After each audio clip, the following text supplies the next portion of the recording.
Europe যুদ্ধ চাইলে Russia প্রস্তুত। ইউক্রেন নিয়ে শান্তি আলোচনার মধ্যেই আবার জ্বলে উঠল বিশ্ব রাজনীতির আগুন। পুতিনের নতুন হুঁশিয়ারিতে টানটান উত্তেজনা ছড়িয়েছে বিশ্বজুড়ে। বন্ধুরা, স্বাগতম আজকের বিশেষ রিপোর্টে। আজ কথা বলবো এমন এক বার্তা নিয়ে যার প্রভাব শুধু ইউরোপ নয়, পুরো বিশ্ব রাজনীতিতে কম্পন তুলেছে। রাশিয়ার প্রেসিডেন্ট ভ্লাদিমির পুতিন জানিয়ে দিয়েছেন, ইউরোপ যদি যুদ্ধ চায়, রাশিয়া এখনই প্রস্তুত। কিন্তু এই কথার মানে কি? এটি কি শান্তি আলোচনাকে প্রভাবিত করবে?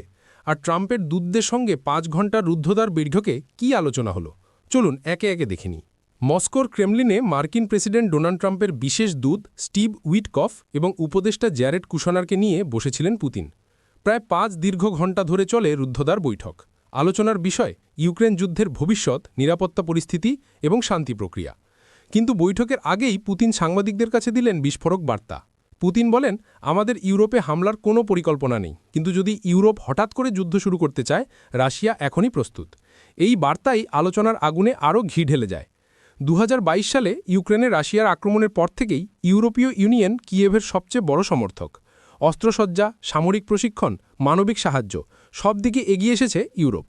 কিন্তু এর ফলেই বিরাট আর্থিক চাপ পড়েছে ইউরোপীয় দেশগুলির ওপর।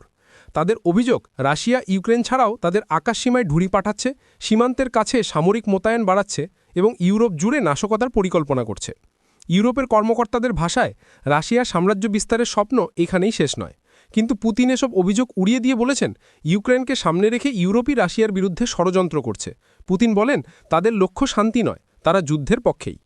তিনি আরও বলেছেন, ইউরোপ যদি আচমকা কোনো হামলা চালায়, তাতেও তিনি অবাক হবেন না, এবং সেই কারণেই রাশিয়ান সেনাবাহিনী সম্পূর্ণ প্রস্তুত।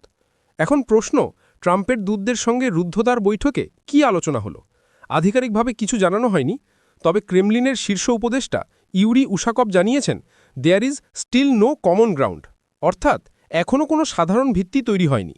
তবে আমেরিকার পক্ষ থেকে কিছু নতুন বিকল্প প্রস্তাব এসেছে, যা ভবিষ্যতে আলোচনার দরজা খুলতে পারে। এই বক্তব্য থেকেই স্পষ্ট, যুদ্ধ শেষের আলোচনায় এখনও বড় ফাঁক রয়ে গেছে। তাহলে এখন সামনে কি? বিশ্ব রাজনীতি বলছে ৩টি সম্ভাবনা। ১. শান্তি আলোচনা আরও কয়েক দফা চলবে। ২. ইউরোপ রাশিয়া ঠান্ডা যুদ্ধ আরও বাড়বে। ৩. সীমান্তে উত্তেজনা বিস্ফোরণ ঘটাতে পারে। ইউক্রেনের সমর্থক ইউরোপীয় দেশগুলি ভয় পাচ্ছে, রাশিয়া কি সত্যি ইউক্রেনের বাইরেও তার শক্তি বিস্তার করতে চাইছে? অন্যদিকে পুটিনের যুক্তি, ইউরোপ রাশিয়াকে ঘিরে ফেলতে চাইছে। সব মিলিয়ে পরিস্থিতি এখন অত্যন্ত সংবেদনশীল।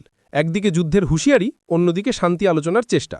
এই রাজনৈতিক জটিলতার মাঝে পুরো বিশ্ব তাকিয়ে আছে ইউরোপ রাশিয়ার পরবর্তী পদক্ষেপের দিকে।